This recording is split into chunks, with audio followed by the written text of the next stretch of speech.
Alhamdulillah. Alhamdulillah jamaah masih di Islam itu Indah dan untuk jamaah yang baru bergabung hari ini kita sedang membahas tema cinta bertemu di waktu yang tepat. Masya Allah. Tadi sudah dikatakan ya sama guru-guru kita bahwa cinta itu menurut Islam datang karena adanya rasa nyaman dan juga rasa tenang. Masya Allah. Tapi saya masih penasaran nih tadi Ustaz Syam bawa buah obat katanya ini berkaitan sama cinta. Cinta itu bisa juga menyembuhkan tapi juga bisa juga yang satu lagi malah bikin sakit. Nah yang dimaksud sama cinta membawa sakit itu fisik atau penyakit apa nih? Penyakit dalam atau gimana? Kok bisa sih sebahaya itu yang namanya cinta? Mana obatnya tadi? Ada nih, belum diminum. Enggak itu gimmick doang itu. Oh gimmick doang. Boleh penjelasan silakan guruku. Bismillahirrahmanirrahim guruku Abi, Ustaz Maulana, Mas Mikdad serta guru-guru kami yang dimuliakan Allah Subhanahu wa taala.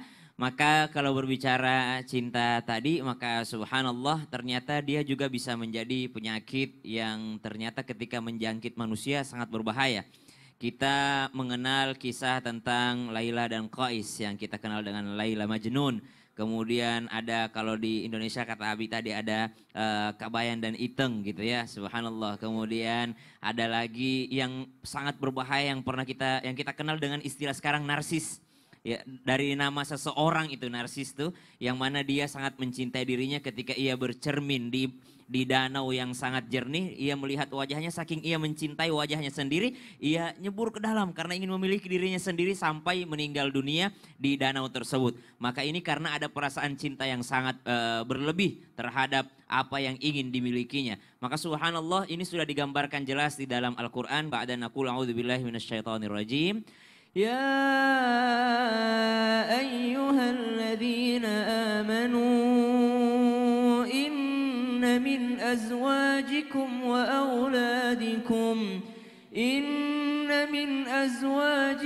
وأولادكم عدوا لكم فاحذروهم.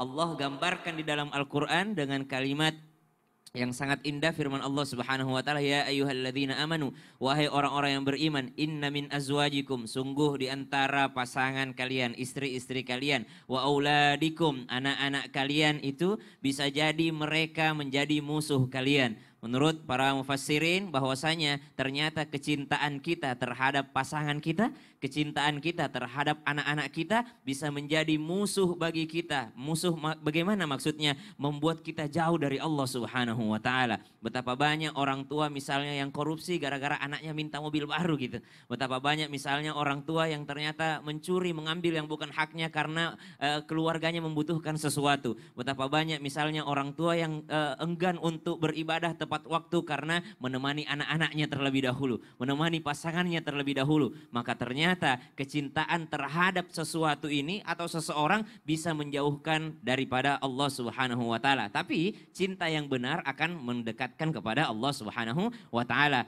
Maka disebutkan gejolak cinta itu ya merupakan sesuatu penyakit yang memerlukan penanganan khusus. Kenapa? Orang kalau sudah mencintai tertutup segala aibnya. Tapi ketika cinta itu hilang, terbuka segala aibnya. Maka tertutup matanya ini. Makanya yang paling benar adalah ketika engkau bersama dengan seseorang tanpa bermaksud menggurui ataupun mengajari. Mungkin di awal-awal cintanya adalah ada apanya gitu ya. Dari mata turun ke hati. Jadi kalau awal-awal itu gimana Mikdad? Dari mata turun ke hati. Pertama kali lihat Isel. Wajahnya sih. Iya.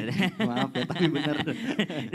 Dari pandangan dulu baru masuk ke hati. Ke hati. Tapi setelah melihat Isel melahirkan, merawat Kenzo, bukan lagi dari mata turun ke hati, tapi dari hati naik ke mata. Gitu. Jadi subhanallah kalau dari awal dari pandangan masuk ke hati, tapi lama-kelamaan bersama menuju cintanya Allah, dari hati naik ke mata sudah berubah. Bukan lagi dari pandangan, tapi karena cinta membuat mata kita memandang semuanya menjadi indah. Maka penanganannya bagaimana? Seseorang bisa yakni terjangkit penyakit cinta yang berbahaya ini karena menganggap terlalu indah apa-apa yang dicintainya. Perasaan ingin memiliki apa yang dicintainya biasanya menimbulkan bahaya bagi orang tersebut. Tapi kalau bisa mengatur, mengkondisikan semuanya, justru cintanya ini menjadikan dia lebih dekat dengan Allah, maka itu adalah cinta yang terbaik. Wallahu ta'ala alam. Masya Allah. Nah untuk bisa mengontrol itu harus ada ilmunya dulu ya. Benar, makanya kan dibahas hari ini. Betul, Masya Allah. Baik jamaah, nah nanti kita akan lanjutkan. Tapi sebelumnya saya mau ajak dulu jamaah untuk nonton dulu tayangan berikut ini. Silakan. Seorang pria berani loncat ke sungai demi membuktikan cintanya pada sang kekasih. Video tersebut mendadak viral di media sosial. Salah satu akun Instagram yang mengunggahnya @viralyes pada Selasa 21 Desember 2021. Terlihat dalam video tersebut pria itu duduk di pagar jembatan. Ada pula sejumlah warga yang turut mendokumentasikan aksi pria berbaju kuning itu. Pada unggahan tersebut dituliskan keterangan bahwa pria itu ingin membuktikan cinta pada pacarnya sehingga rela melakukan apa saja. Astagfirullahaladzim. Aduh, ini berarti benar kata Ustaz Syam tadi ya, bahwa cinta itu juga bisa membahayakan ya. Bisa menjadi virus. Nah itu contohnya. Baik, kita lanjutkan jamaah. Selanjutnya saya mau ke Abi Maki. Abi, punten izin bertanya nih. Apakah benar nih berarti sesungguhnya sejak dahulu Rasulullah berpesan, jika memang ingin cinta, kita itu bertemu dan bersatu, cinta kita bertemu dan bersatu, kita itu harus mencintai sekedarnya aja. Tapi maksudnya takaran sekedarnya aja pasti berbeda-beda kan. Nah mohon penjelasannya. Menurut Islam itu gimana supaya kita sekedarnya aja tapi nggak dibilang cuek gitu. Ya. Mohon penjelasannya Abi, silakan. Ya, atur nuhun Kang Daus. Sami-sami. Allah barik fiik. Ustaz Maulana izin, Ustaz Syam izin. Bismillahirrahmanirrahim. Bismillahirrahmanirrahim. Subhanallah, kata-kata yang indah dalam hadis Rasul sallallahu alaihi wasallam, indah sekali bahasanya. Kata-katanya ahbib habibaka haunama. Artinya mengatakan cintailah yang namanya siapapun yang dicintai haunama. Haunama itu dengan mengatakan kata-katanya tidak berlebihan ataupun dalam keadaan Masya Allah, istilahnya haunama santai. Iya, artinya tidak berlebihan. Kenapa? Nanti kita lihat. Kalau seandainya seseorang mencintai berlebihan, hati-hati. Satu waktu jangan sampai ketika menjadi musuh, Anda paling menyesal di muka bumi ini ketika mencintai berlebihan, ternyata ujungnya menjadi musuh. Pun sama ketika Anda membenci haunama, artinya punten jangan berlebihan karena bisa jadi yang namanya yang kita benci malah dicintai. Kenapa tidak ada yang paling malu dalam kehidupan ini saat membenci malah yang menjadi dicintai? Usikum wa iyaya nafsi bitaqwallah. Contoh, cinta menjadi benci, benci menjadi cinta. Bukankah Abu Jahal saat Rasulullah dilahirkan, dia sangat gembira, senang ponakannya dilahirkan sampai pembawa beritanya itu seorang budak dibebaskan. Kamu bebas, kenapa? Karena membawa berita yang paling baik. Usikum wa iyaya nafsi bitaqwallah. Dan ternyata dia menjadi musuh nyata bagi Rasulullah SAW. Ini salah satu bukti yang mudah. Bahkan Khalid bin Walid, bahkan Sumamah ibnu Utsal, bagaimana membencinya kepada Rasulullah SAW, ternyata menjadi cinta tumbuh sampai begitu berhadapan dengan Rasulullah. Wallahi ma abghadu ala wajhil ardi qabla Islam illa anta ya Rasulullah. Demi Allah tidak ada yang paling aku benci sebelum aku masuk Islam kecuali engkau ya Rasulullah. Tapi setelah aku masuk Islam tidak ada yang paling aku cintai kecuali engkau ya Rasulullah. Itulah cinta. Maka punten, kata-kata indah. Kenapa ya yang namanya cinta ini sekedarnya maksudnya apa? Tidak boleh ada yang lebih kita cintai melebihi daripada Allah Subhanahu wa taala. Itulah yang mananya haunama ya. Dan yang kedua, cintailah sesuatu, seseorang punten karena cinta kepada Allah Subhanahu wa taala. Ini dia. Sekarang pertanyaannya, apakah ada yang kita cintai lebih daripada cinta kepada Allah? Yang kedua, apakah ada yang kita cintai bukan karena Allah? Apabila dua hal ini terjadi kepada diri kita, berarti kita telah mencintainya melebihi daripada sesuatu yang tidak disyariatkan. Punten, kenapa dikatakan cinta? Tadi Ustaz Syam dengan indah bahasa yang sangat indah melalui Al-Quran. Alunan yang indah, kata-katanya waja'ala bainakum mawaddata warahmah. Tidak mengatakan waja'ala bainakum mahabbah warahmah.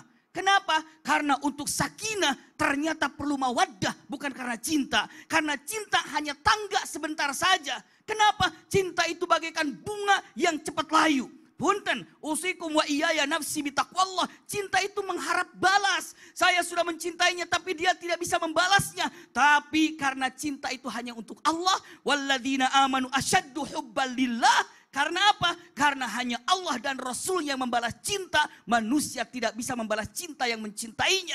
Tapi Allah mampu membalas cinta yang mencintainya.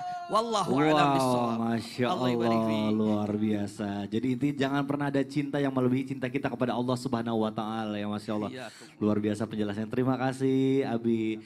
Baik jamaah yang ada di rumah, jamaah pasti udah gak sabar nih pengen pertanyaan dijawab sama guru-guru kita. Makanya sekarang langsung aja kita masuk ke segmen Tanya Dong Ustadz. Kami semua tanya dong Ustadz. Baik, Masya Allah, Tabarakallah. Terima kasih jamaah yang sudah mengirimkan pertanyaan ke sosial media Islam Itu Indah. Dan ini sudah dipilih oleh tim Islam Itu Indah. Langsung aja kita bacakan pertanyaan pertama dari @hamba_Allah. Baik. Assalamualaikum Ustadz. Waalaikumsalam warahmatullahi wabarakatuh. Gimana cara saya memperjuangkan cinta dan meyakinkan diri bahwa saya bisa bersatu dengan jodoh saya?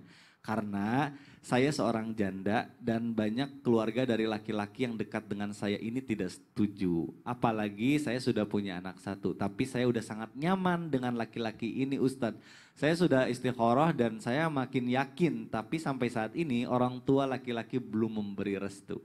Saya harus gimana Ustadz? Apakah artinya cinta saya bertepuk sebelah tangan? Waduh, mohon penjelasannya. Ustadz Maulana melalui tausiah mungkin karena ini panjang banget jawabannya. Cintaku bertepuk sebelah tangan. Waduh. Izin Nabi dan Sasam. Bismillahirrahmanirrahim. Allahumma salli ala Sayyidina Muhammad wa ala Sayyidina Muhammad. Masya Allah, tabarakallah. Saya salut dengan pernyataannya, curhatannya. Di Islam Itu Indah, pertanda kami diberikan kepercayaan yang luar biasa. Masya Allah, tabarakallah. Dan ternyata yang curhat ini kita pasti tahu, yang nonton pasti menyimak kan. Berarti yang curhat ini, yang nanya ini adalah sosok wanita karena dibilang janda. Betul. Kalau duda laki-laki kan. Laki-laki. Kan? Nah kalau begitu tidak dapat restu atau apalagi dukungan dari keluarga calon mempelai laki-laki. Ingat, laki-laki yang menikah, perempuan yang dinikahi. Sekali lagi, siapa yang menikah? Laki-laki. Yang dinikahi? Perempuan. Maka kata Nabi, nikahkan anak laki-lakimu, percantik anak perempuanmu. Kalau begitu, jangan sibuk menunggu restu dari calon mertua, tapi sibuk memperbaiki diri. Benahi diri. Karena tidak mungkin perempuan yang melamar kan, tapi laki-laki yang melamar kan. Kalau begitu, biarkanlah sang calon suami yang berusaha mengambil restu dan ridha dari orang tuanya. Jadi kita sibuk aja memperbaiki diri. Sibuk aja. Sehingga tidak usah dengarkan kata-kata orang. Makanya wanita yang baik itu menjaga, maaf saya pinjam kata-kata ini.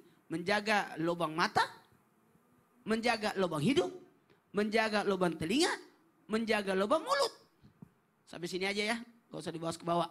Mata jangan melirik kiri kanan. Hidung jangan mencari kekurangan pasangan. Mulut jangan. Telinga jangan dengarkan kata orang. Sibuk membenahi diri. Yang paling bagus. Dan biarkan calon suami yang berusaha mengambil restu dan ridha dari orang tuanya. Dan yang paling penting ada 3 nih, tidak boleh dilupa. Mau tahu? Mau tahu? Mau. Doa, usaha, dan tawakal. Jangan menjadikan calon mertua adalah saingan. Saya senang lihat Abi Maki menjadikan menantu-menantunya bagaikan anak sendiri. Jadilah anak sendiri dari calon mertua. Jangan jadi orang lain. Yang kesalahan kita, mohon maaf, sebahagian wanita menganggap mertuanya adalah saingan. Itu yang salah. Jadikan mertua adalah orang tua kita. Sebaliknya ya, orang tua juga harus menganggap bahwa menantunya itu adalah anak pokoknya sendiri. orang tua itu apapun oceannya begitulah memang. Betul. Namanya juga mertua, orang tua. Betul. Baik, terima kasih Ustadz Maulana penjelasannya Masya Allah. Nah selanjutnya saya mau ke Ustadz Syam nih. Ustadz Syam, Iya. ini gimana nih ya, kalau misalnya ini contohnya ada orang tuh setia banget sama pasangannya, cinta banget sama pasangannya, sampai rela nih gak mau nikah lagi nungguin. Dia tuh karena cinta banget jadi nungguin pasangan yang tepat buat dirinya gitu. Sampai ada yang istilah gini nih, kutunggu janda. Wow, iya kayak gitu. Ya penanya tadi dong. Iya makanya. Ada memang istilah itu kutunggu. Kalau tadi kan kutunggu jandamu. Kutunggu jandamu. Kira-kira ada istilah nggak? Kutunggu dudamu. Ya. ini kode kayaknya. Ini kode. Gimana Bi? Waduh, gimana nih Bi? Aduh. Ini berarti Indah. Ya, kayak gini. Ini dari hati, ini dari hati banget nih kayaknya. Ada yang ini. nunggu kayaknya. Aku salah ngomong deh. Ini kayaknya dari ya udah, kasih satu orangnya kabur. Jamaah, ya udah, nanti akan kita bahas nih kalau ada kasus seperti ini gimana tetap di Selamatin Indah. Jamaah, oh jamaah. Alhamdulillah. Tuh kan. Ada arisan.